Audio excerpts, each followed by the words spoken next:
Pour aller plus loin sur ce sujet, nous sommes avec Madame Kadiatou Guilbeogo-Soré. Elle est directrice des technologies de l'information et de la communication pour l'éducation au ministère en charge de l'éducation nationale. Bonsoir, Madame. Bonsoir.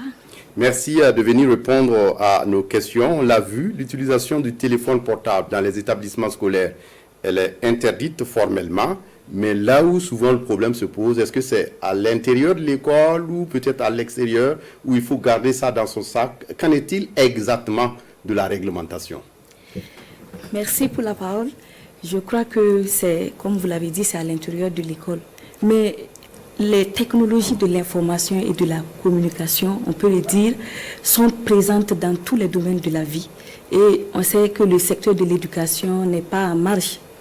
Et c'est pour cela que le ministère de l'Éducation nationale, de l'alphabétisation et de la promotion des langues nationales a mis en place un cadre juridique sur la question. Et quand on parle du cadre juridique, on voit la loi 013-2007 qui fait la promotion de l'éducation à travers les technologies de l'information et de la communication. Il y a aussi un décret qui demande par exemple à la Direction générale de la qualité de l'éducation formelle de mettre en place la stratégie du numérique éducatif à travers bien sûr la production et la diffusion de ressources à travers par exemple la radio, la télé et le digital. Donc en même temps que vous interdisez la chose à l'école, vous ne fermez pas la porte. Vous dites on va trouver des palliatifs pour aider les élèves à continuer la recherche, comme l'a dit un éducateur. Mais quelles sont les conséquences d'utilisation du téléphone portable, même sur le rendement scolaire des élèves? On peut dire que depuis 2015, le téléphone portable a été un outil considérable pour assurer la continuité éducative dans les zones à fort défi sécuritaire. Nous produisons des ressources numériques qu'on implémente même dans le portable. On met à la disposition des élèves qui sont dans les zones où ils n'ont plus accès à l'école. On permet à ces élèves-là de continuer à apprendre à travers le téléphone. Vous voyez qu'il est très important. Il est très important dans certaines zones. C'est pour dire qu'on peut l'utiliser. Il y a aussi, par exemple, des dispositifs dans certains pays qui sont des modèles pédagogiques qui sont très poussés. Quand on prend, par exemple, la pédagogie, la classe inversée, les professeurs, au lieu que les professeurs fassent les cours même à l'école, les professeurs mettent les cours à la disposition des élèves qui restent à la maison. Avec leur portable, ils vont à la découverte du cours, ils font les exercices à la maison, ils reviennent et ensemble en classe, les élèves traitent les exercices. Et donc le professeur n'a que peut-être juste réorienter ceux qui n'ont pas pu peut-être s'en sortir. Oui, ça se place, ça veut dire que les enseignements se passent en grande partie à la maison. Les élèves mettent à profit, à contribution leurs parents, leurs frères et autres. Ils vont à la recherche des connaissances et c'est la restitution seulement qui se passe en classe. C'est pour dire que le téléphone, il est très important dans les enseignements apprentissages. Malheureusement, il y a des élèves qui l'utilisent à d'autres fins. Voilà pourquoi c'est vraiment important qu'on essaie d'interdire. Par exemple, il y en a qui en font un outil de distraction, on l'avait tantôt dit. Il y en a qui en font un outil de dépravation de mœurs. Il y en a qui le prennent, par exemple, pour visiter des sites pour adultes. Dans ces cas de figure-là, je crois qu'il y a lieu d'interdire. Oui, il y a aussi que, Madame Soré, le fait d'utiliser le téléphone portable peut entraîner une sorte de dégradation du vocabulaire de l'enfant ou même carrément l'entraîner dans les fraudes aux examens scolaires. Qu'en est-il exactement? Est-ce que le risque est avéré, il est élevé ou comment?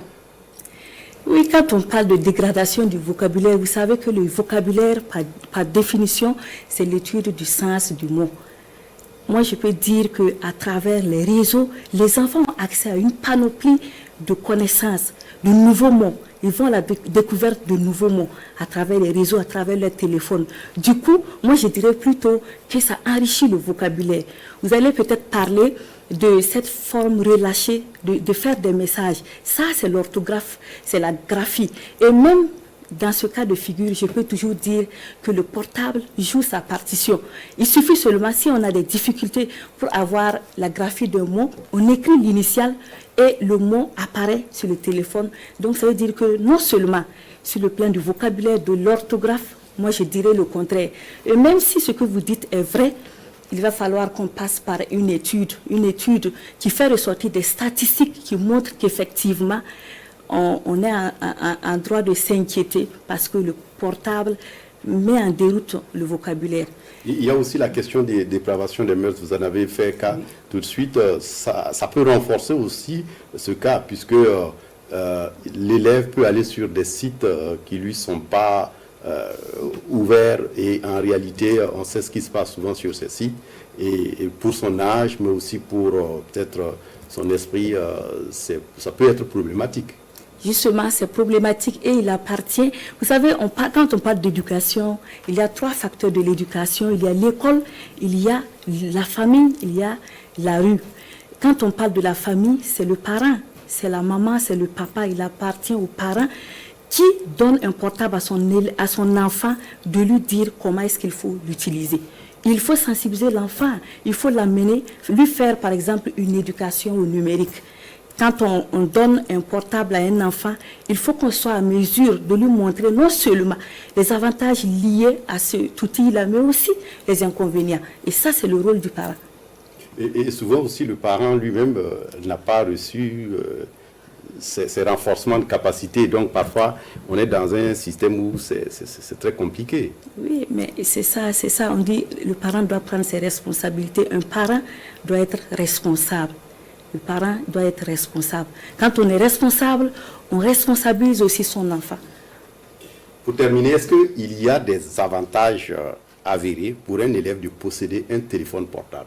Bien sûr, il y a des avantages. Vous savez que le portable, le coût est relativement moins cher par rapport aux autres terminaux. Quand on prend par exemple une tablette ou un ordinateur, à travers le portable, déjà même la manipulation est facile.